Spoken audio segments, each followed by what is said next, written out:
Hey everyone, welcome to weekday coronavirus-driven mind stuff. My name is George Ortega, and this is Wednesday, May 13th, and the time is 11:08 p.m. Eastern Standard.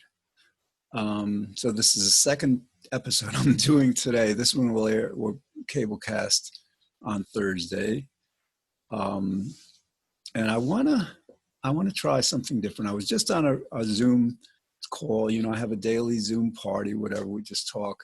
There was a person from San Francisco, a doctor from Turkey who's now living in the United States, a woman from New Jersey, some guy from Toronto.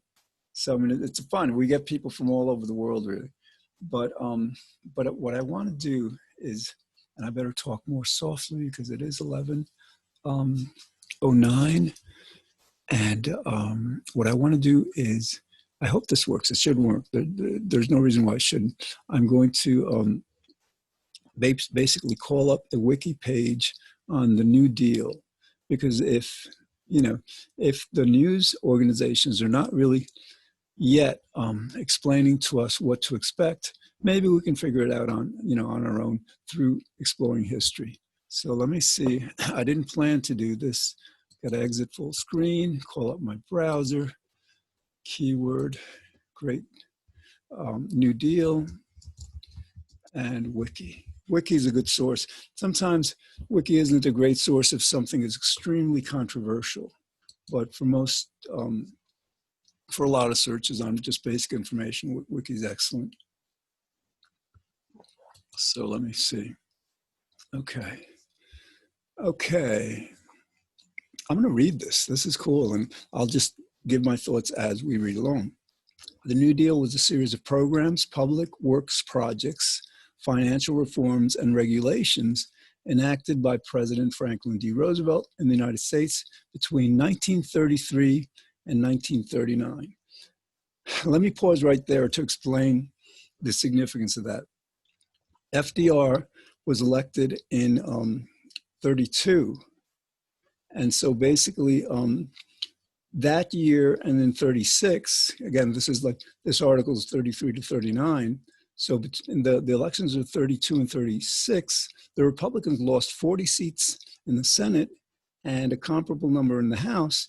And that's what allowed FDR to do all these great programs.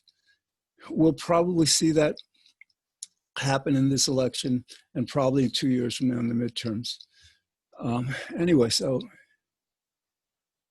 all right, it responded to needs for relief, reform, and recovery from the Great Depression.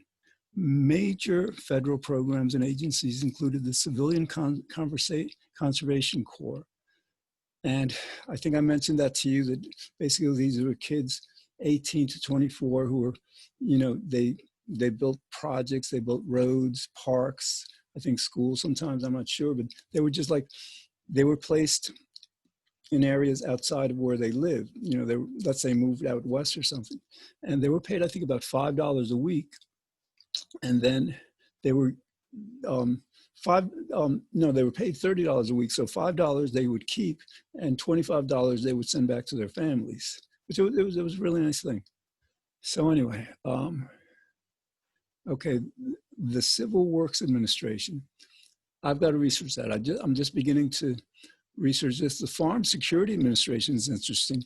There was a glut of too many, they were growing too much food for demand, so the government would pay these farms to not grow food. I believe the Supreme Court may have found that unconstitutional. I'm not sure. The National Industrial Recovery Act of 1933, not sure what that's about. The Social Security Administration, the reason we have Social Security now is because of the New Deal. And for those who want to know some recent history, because we're living in a liberal world, a liberal progressive world. For example, Medicaid, Medicare were two programs that were started in the 60s, in 1964 and 5, I believe, maybe 5 and 6. But a lot of good came from the New Deal, and that's why I'm optimistic that a lot of good will come from this pandemic. I mean, it's, you know, it's basically challenging us all, and, you know, it's killing a lot of people. It's just doing a lot of things that we would rather not happen. But if there's like a positive outcome, like after the Great Depression, then, you know, we can create a much better world. Okay, so let me keep reading.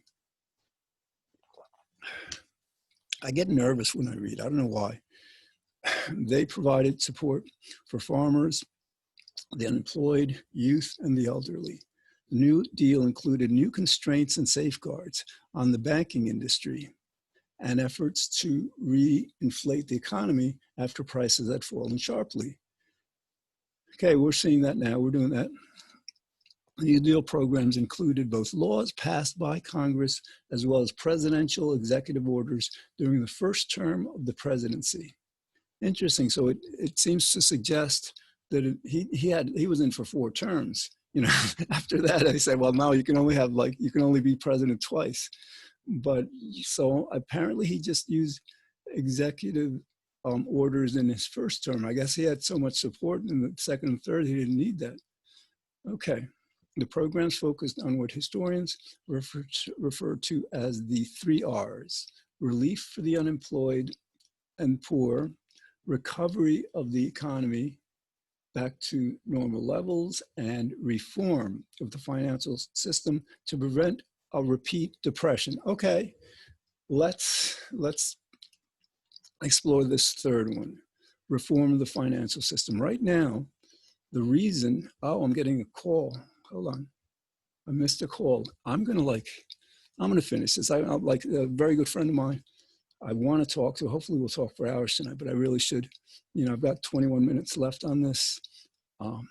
Anyway, so where were we? So yes, so part of the reason we're in this mess, for example, Obama, after the Ebola outbreak, he created a part of government to prevent pandemic from this, and Trump eliminated it. Trump, you know, just like, we don't need this. And so one of the reasons our country didn't respond as well as we could have is because of that. So the idea is like our politics, our government is to way too much of an extent ruled by rich corporations. And so in terms of reform, if they're really serious about reform, about preventing future pandemics, and more so than that, beginning to finally address climate change, then I believe that they, you know, would be very, very helpful for them to, to enact legislation to get money out of politics. You know, I mean, a person's wealth shouldn't determine how much power they have over our government. You know, that's not right.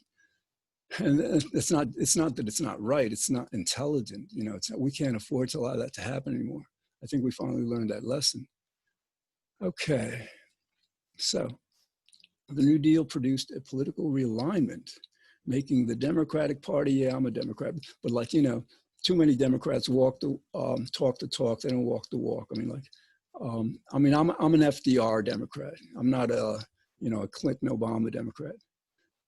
Making the Democratic Party the majority, as well as the party that held the White House for 7 out of the 9 presidential terms from 1933 to 1969.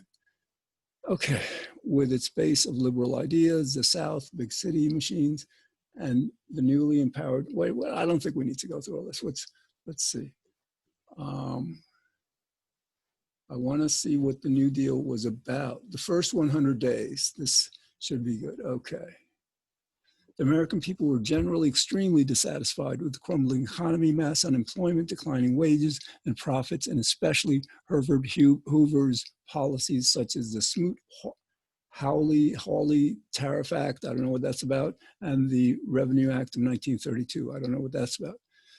Roosevelt entered office with enormous political capital. Americans of all political persuasions were demanding immediate action, and Roosevelt responded with a remarkable series of new programs in the quote-unquote first 100 days of the administration, in which he met with Congress for 100 days. During those 100 days of lawmaking, Congress granted every request Roosevelt asked and passed a few programs, such as the Federal Deposit Insurance Corporation, to insure bank accounts. That's great. In other words, like, you put money in the bank, and before that act, if the bank went under, you lost all your money. So now, up to, I think, $100,000 or so, something like that, your money's insured. So that's good. So ever since, presidents have been judged against, this is good. I'm going to read it again. Wait a minute. Oh, no, I skipped a sentence. So hold on. During those 100 days of lawmaking, Congress granted every request Roosevelt asked and passed a few programs, such as, I did read that, sorry. And he opposed, ever since presidents, all right, I got to chill out. I think I'm like thinking about this phone call that I got to make. I don't know. Ever since, presidents have been judged against Roosevelt for what they accomplished in their first 100 days. Okay, that explains that. But that's not, come on, let's get to the essence of this. Okay. Let's see. Yeah, no, this could be better written, I think, but all right. Maybe this isn't banking reform, the Economy Act draft. See, this is getting really technical. I'm not like, I may, if I find a better written article that explains the New Deal, because like Wiki is authoritative, but sometimes it's just like needs some editors, whatever. I think that's what was actually just, confusing me. It's just like going all over the place. Anyway, so I hope, see, I'm on the, I just zoomed myself to the moon. That's like, what is that? That's Africa and Europe. No. Yeah. What else? Okay. So anyway, it's cold up here. I mean, like, it's cold in White Plains, but still. All right. So what I had a great talk. Yeah. That Zoom room today. I'm going to like only, I decided I'm going to run it 3 days a week as a party, talk about anything. We like to talk about politics. We get smart people in there. In 2 days, some of these people that are in these groups don't like it, but too bad. There's like, I believe in God. I'm a very spiritual person. I believe in virtue and practicing virtue and being very virtuous. And so this twice a week, I think I'm going to have, it's going to be called COVID-19, God and Spirituality, because I personally believe that there is a God who judges us according to what we do. And if we do good, we're rewarded. And if we don't, we're punished. And it's not done out of malice. It's done for the same reason that a parent punishes and rewards a child, to teach them right from wrong. So I believe that's what is happening. But, the liberal media, like they it's funny because the Republicans don't trust science. And the liberal media doesn't trust this idea of God, or doesn't go with them that much. I mean, 80–90% of people here in the United States believe in God or higher power.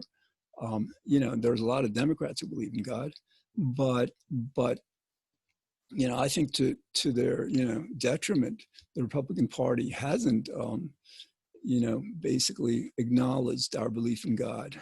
Actually, you want to know something? I'm tired of talking politics, and I wouldn't mind talking about something spiritual right now. So I'm going to, like, in the next 14 minutes that we have,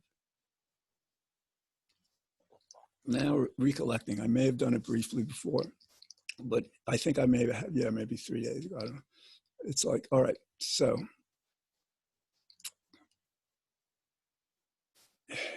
let's start. So I'm gonna prove to you by logic that God, and actually I'm gonna go back to Wiki, because this is something that Wiki is useful for. In other words, like, I'm gonna keyword Wiki, God and Wiki. And basically I want to get to the attributes of God. So, okay, here we go. All right, now when I say I'm gonna, when I say I'm gonna prove God's existence, it's based on how we define God. In other words, if I define God as a snow bunny, with unicorn wings or something, no, that doesn't exist. God is this guy up there and, on this throne and stuff. That's not what God is really about.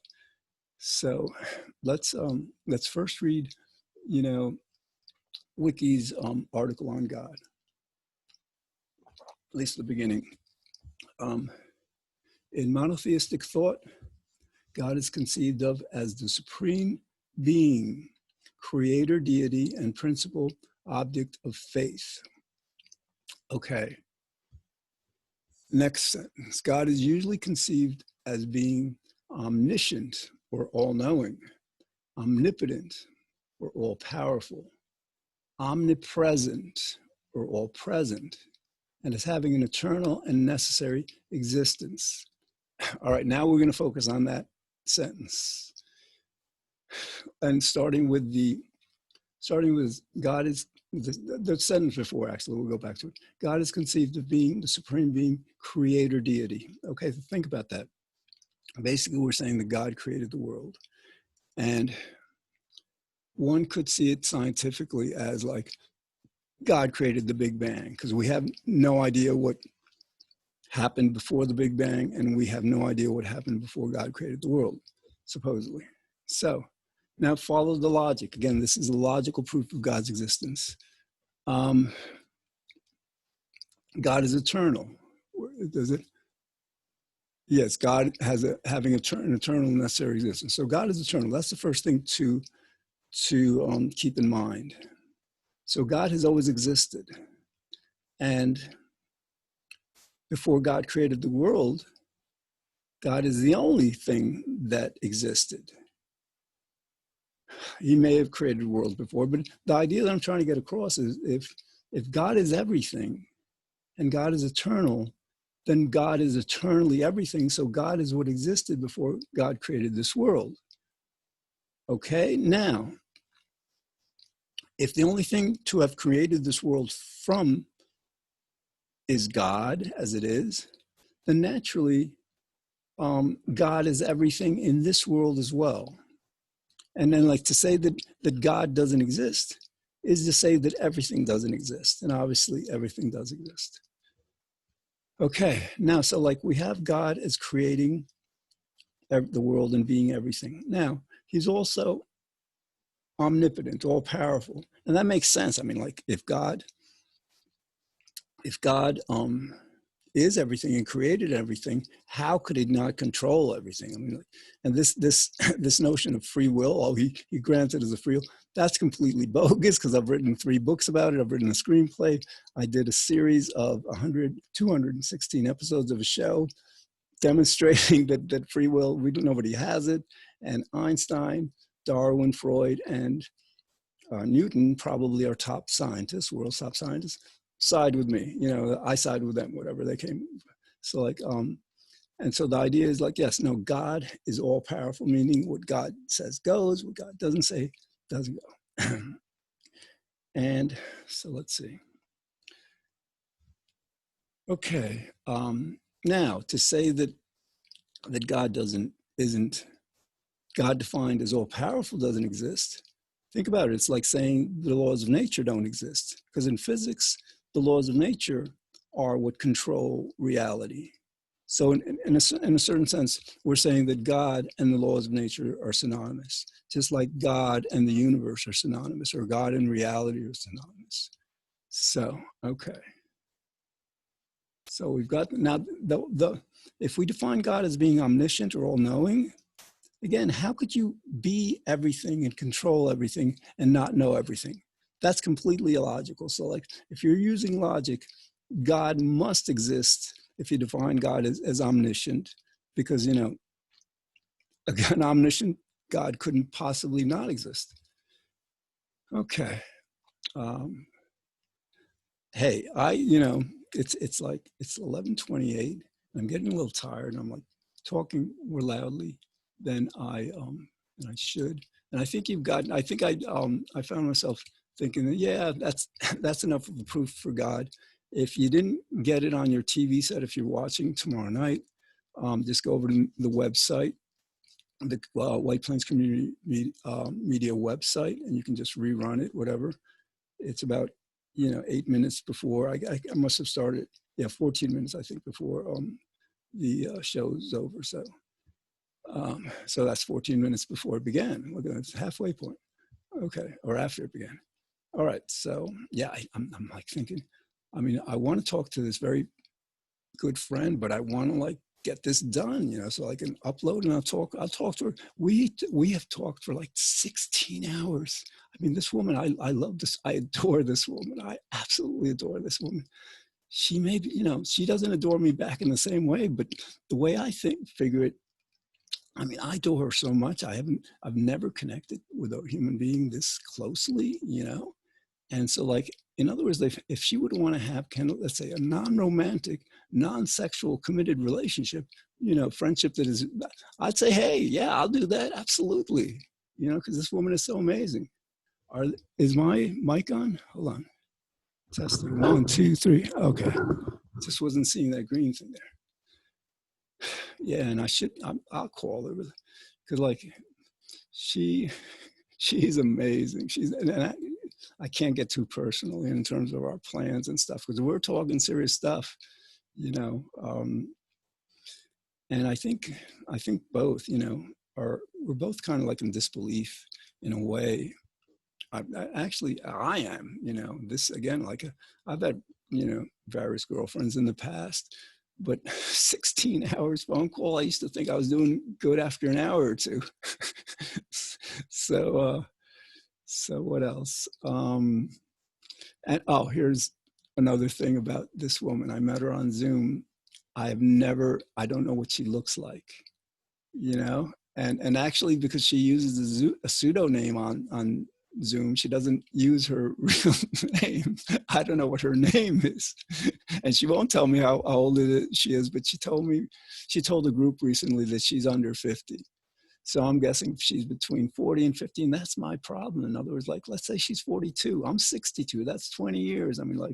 If I were her, I'd rather have somebody younger, absolutely. What are you kidding me?